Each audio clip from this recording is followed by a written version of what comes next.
Hello everyone, welcome to my YouTube channel. आज का हमारा टॉपिक है इस डिजिटल जमाने में सोशल मीडिया का इंपैक्ट इंडियन इलेक्शंस के ऊपर कितना ज्यादा है। जी हाँ, पहले चुनाव जीतने के लिए रैलीज होती थी, पोस्टर्स लगते थे और नुक्कड़ सभाएं होती थी, लेकिन अब असली जंग आपकी मोबाइल स्क्रीन पर है। Instagram reels, WhatsApp forwards, YouTube lives और मीम्स, ये सब डिसाइड कर रहे हैं कि कौन आएगा सत्ता में।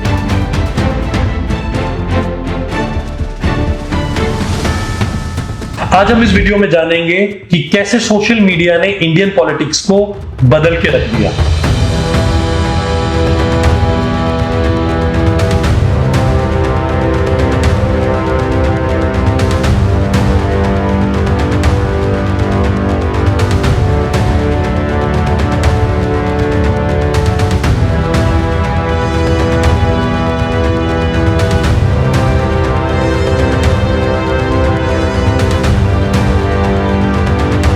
हम स्टार्ट करेंगे from rallies to Instagram reel से, the shift from traditional campaigning to social media dominance. आज की जनरेशन के लिए इमेजिन करना मुश्किल है कि 90s और अर्ली 2000s में इलेक्शंस कैसे होते थे। तब ना ही तो ट्विटर था, ना इंस्टाग्राम और ना ही यूट्यूब। उस वक्त अटल बिहारी वाजपेयी, सोनिया गांधी जैसे लीडर्स जब रैली करते थे तो लाखों लोग एक ओपन ग्राउंड में जमा हो जाते थे। तो ये आवाज हमने उठाई और उस आवाज के उठाने से वो सरकार गई। लाउड स्पीकर्स घूमते रहते थे गली गली, जहां वॉलंटियर पोस्टर्स चिपकाते थे, हाथों में पैम्फलेट्स देते थे और अपनी चप्पल घिस देते थे डोर टू डोर कैंपेनिंग में। टीवी और रेडियो पे एड्स भी आते थे, लेकिन वो एक वन वे स्ट्रीट था। आप सिर्फ सुन सकते थे पर जवाब बिल्कुल भी नहीं दे सकते थे। फिर 2000s में टीवी डिबेट्स और 24/7 न्यूज चैनल्स आए। लीडर्स की स्पीचेस बार बार रिपीट होती थी, लेकिन असली गेम चेंजर था इंटरनेट। बात करते हैं 2014 की। नरेंद्र मोदी के प्राइम मिनिस्टर कैंपेन ने डिजिटल को फुल पावर पे यूज किया। तभी उनके ट्विटर पे 1 करोड़ से ज्यादा फॉलोअर्स थे, जो उस वक्त किसी भी इंडियन पॉलिटिशियंस के लिए रिकॉर्ड था। रैलीज को यूट्यूब पे लाइव स्ट्रीम किया गया और उनके नमो ऐप ने डायरेक्ट कनेक्ट बनाया हर सपोर्टर के साथ। फिर आया 2019। अगले इलेक्शन तक व्हाट्सएप ने सब कुछ बदल दिया। हर मोहल्ला, हर गली, हर कास्ट ग्रुप का एक व्हाट्सएप ग्रुप था, जहां से पॉलिटिकल फॉरवर्ड्स आते थे। आपके फोन का इनबॉक्स ही रैली बन गया था। फिर आया 2024, इंस्टाग्राम रील का रेवोल्यूशन। यह वही साल था जहां सोशल मीडिया ने पूरा माहौल पलट दिया। इंडिया के पास 886 मिलियन इंटरनेट यूजर्स थे। स्मार्टफोन का पेनिट्रेशन 76% तक चला गया। बीजेपी ने सिर्फ डिजिटल एड्स पे करीबन 1000 करोड़ से ज्यादा खर्च किया। और क्यों ना करें, बिकॉज एक वायरल रील करोड़ों लोगों तक पहुंचती है और उस रील का इंपैक्ट सीधा दिमाग पे जाता है कि वोट किसको देना है। अब हम आगे बढ़ेंगे टारगेटेड मैसेजिंग की तरफ। कैसे पॉलिटिकल पार्टीज डेटा का यूज करके वोटर्स को टारगेट करती हैं। जो पॉलिटिकल पार्टीज अपने सोशल मीडिया चैनल्स पर पोस्ट डालती हैं, वो कोई रैंडम ही पोस्ट नहीं डालती, वो डेटा का यूज करके आपके दिल तक जानने की कोशिश करती हैं। फॉर एग्जाम्पल, अगर आप फार्मर हैं तो आपको लोन वेवर स्कीम के एड्स दिखाए जाएंगे। स्टूडेंट हैं तो जॉब स्कीम्स। ये है माइक्रो टारगेटिंग और ये बिल्कुल जीनियस है। और ये सब कुछ 2014 के बाद बहुत बड़ा हो गया। फॉर एग्जाम्पल, जैसे बीजेपी की आईटी सेल है, जिसको अमित मालविया लीड करते हैं। उन्होंने नमो ऐप बनाई, जिससे लोगों का डेटा अपने पास कलेक्ट किया, जिसमें उनकी एज, लोकेशन और इंटरेस्ट सब कुछ मेंशन था। और 2024 में व्हाट्सएप का पॉलिटिकल पार्टीज ने बहुत अच्छे से यूज किया। पॉलिटिकल पार्टीज ने कास्ट, रीजन और वोटिंग हिस्ट्री के बेसिस पे व्हाट्सएप ग्रुप्स बनाए। फॉर एग्जांपल, मध्य प्रदेश के इलेक्शंस में बीजेपी ने हर गांव के लिए लोकल ब्रिजेस और रोड्स के मैसेजेस सेंड करवाए। और रिपोर्ट्स ये बताती हैं कि ये बहुत अच्छा तरीका है ट्रेडिशनल मीडिया को बाईपास करने का। स्ट्रॉन्ग बनाने वाले भी हम थे और नीचे गिराने वाले भी हम ही हो गए। लेकिन इसकी एक डार्क साइड भी है। इसके क्रिटिक्स कहते हैं ये डिवाइड करता है। फॉर एग्जाम्पल रिलीजन या कास्ट के बेसिस पे टारगेटिंग पोलराइजेशन ला सकता है। ईस्ट एशिया फोरम के मुताबिक ये मिस इंफॉर्मेशन भी फैलाता है। थोड़ी सी और डिटेल में जानते हैं। जो डेटा है वो ऐप से यानी कि एप्लीकेशंस, सर्वे से और कभी कभी आधार लिंक्ड इन्फो से आता है।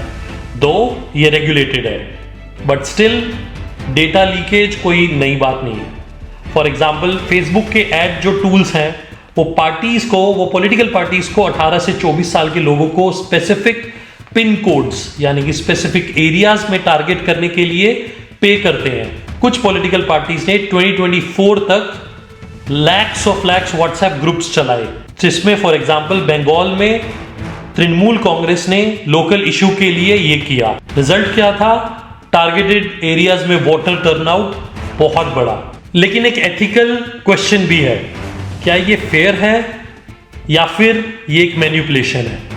This is what I think. ये डबल एज्ड स्वॉर्ड है। लोगों को आउटरीच करने के लिए, लोगों के पास पहुंचने के लिए ये एक बहुत अच्छी चीज है, लेकिन प्राइवेसी के लिए बहुत ज्यादा risky. Now we will move on to digital volunteers. Volunteers और डिजिटल वॉलंटियर्स। वॉलंटियर्स जो फेस टू फेस आके मिलते हैं और डिजिटल वॉलंटियर्स जो वर्चुअली मिलते हैं। जैसे हम जैसे कॉमन लोग अब एक कैंपेनिंग के लिए हीरो बन रहे हैं। डिजिटल वॉलंटियर्स सोशल मीडिया पर पोस्ट क्रिएट करते हैं यानी कि कंटेंट बनाते हैं, उनको फैक्ट चेक करते हैं और शेयर भी करते हैं। भारतीय जनता पार्टी ने साइबर वॉरियर्स के जरिए इसकी 2014 में शुरुआत करी थी और कांग्रेस ने न्याय वॉरियर्स के साथ 2024 के इलेक्शंस में उसके फर्स्ट फेज में वॉलंटियर्स ने पोल बूथ से लाइव अपडेट्स ट्वीट किए, ट्रांसपेरेंसी बढ़ाई और वोट फॉर इंडिया हैशटैग जैसे ट्रेंड भी लाए और यूथ को पोल्स तक लेके गए only with the power of social media. In digital volunteers का काम है आपकी मोबाइल स्क्रीन पर आके आपको पोलिंग बूथ्स तक लेकर जाना। इलेक्शंस के टाइम पे मिस इन्फॉर्मेशन बहुत ज्यादा फैलती है और बहुत तेजी से। आगे चल के हम इसके बारे में बात करेंगे। The opposition alliance has been using subterfuge of YouTubers to push its agenda. Modi ji का पर्पस यही है, उनका उद्देश्य यही था कि वो सेलिब्रेट करे हमारी दुखी हुई जीवन और दर को। मोदी जी का पर्पस यही था, उनका उद्देश्य यही था कि वो सेलिब्रेट करें अपने रिच कल्चरल हेरिटेज को, हमारी हिस्ट्री को, हमारी लेगेसी को। There has been a trend to circulating fake narratives. India के इलेक्शंस में ये सबसे बड़ा प्रॉब्लम है। 2019 में व्हाट्सएप फॉरवर्ड से लिंचिंग हुई, 2024 तक डीप फेक्स ने बहुत काम खराब कर दिया। एआई वीडियोस जिसमें लीडर्स वो बोलते दिखे जो उन्होंने कभी कहा ही नहीं। आजकल तो फेक न्यूज ही कांग्रेस पार्टी की टूल किट बन गई है। तो एक प्रकार से उन्होंने विश्वासघात की राजनीति, तुष्टीकरण की राजनीति, फेक न्यूज की राजनीति पे उतर आई है कांग्रेस और जनता उनको इसके लिए माफ नहीं करेगी। आखिर ये फैलता कैसे है? ये सब एल्गोरिदम का खेल है। एल्गोरिदम एंगेजिंग कंटेंट को पुश करता है, चाहे वो सच हो या झूठ। आइए हम इसको सिंप्लीफाई करते हैं। एल्गोरिदम वो एक ऐसा दोस्त है जो सिर्फ वही दिखाता है जो आपको पसंद है। अगर आप बीजेपी को फॉलो करते हो तो कंटेंट आएगा प्रो मोदी, अगर आप कांग्रेस को फॉलो करते हो तो कंटेंट आएगा प्रो कांग्रेस।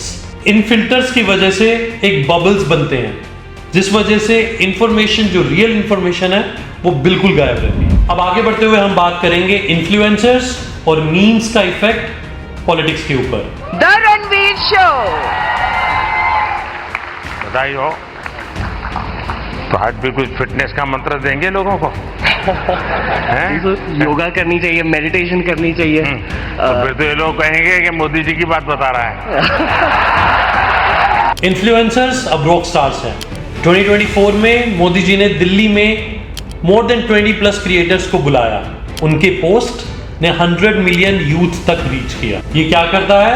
ये पॉलिटिक्स को फन और रिलेटेबल बनाता है। According to BBC, political parties क्या करती हैं? ये इन्फ्लुएंसर्स को फंड देती हैं और उनको बोलती हैं कि प्रो देयर गवर्नमेंट और पॉलिटिकल पार्टीज पोस्ट किए जाए। अब आगे बढ़ते हुए बात करते हैं how memes are used as the political weapons. Memes मजेदार हैं लेकिन बहुत ज्यादा प्रॉब्लमेटिक। जो राहुल गांधी के ऊपर कुछ टाइम पहले एक मीम चला था, जो उनको एक नाम दिया गया था, वो बहुत ज्यादा वायरल हुआ और उसने राहुल गांधी की इमेज को बहुत ज्यादा टार्निश करके रख दिया। आपके अंदर मेरे लिए गुस्सा है, आपके लिए मैं पप्पू हूँ, आपके लिए मैं अलग अलग गाली दे सकते हो। और तो और क्या हो रहा है कि नैरेटिव सेट किए जा रहे हैं personalised. How? What political parties are doing is they are crafting relatable stories to connect with diverse audience. मित्रों, मैं बचपन में रेल के डिब्बे में चाय बेचता था। वो भगवान है हमारे, हम उनकी पूजा करते हैं। जैसे पॉलिटिकल पार्टीज स्टोरी सुनाती हैं, जैसे नरेंद्र मोदी जी का चाय वाला सफर, रूरल वोटर्स को फार्म की स्टोरीज, अर्बन को टेक की ड्रीम्स। डिजिटल पॉलिटिक्स एक बहुत इंटरेस्टिंग बट साथ के साथ एक प्रॉब्लमैटिक दुनिया है। What do you guys think कि सोशल मीडिया आपके वोट को कैसे बदल रहा है? Share your thoughts in the comment section below.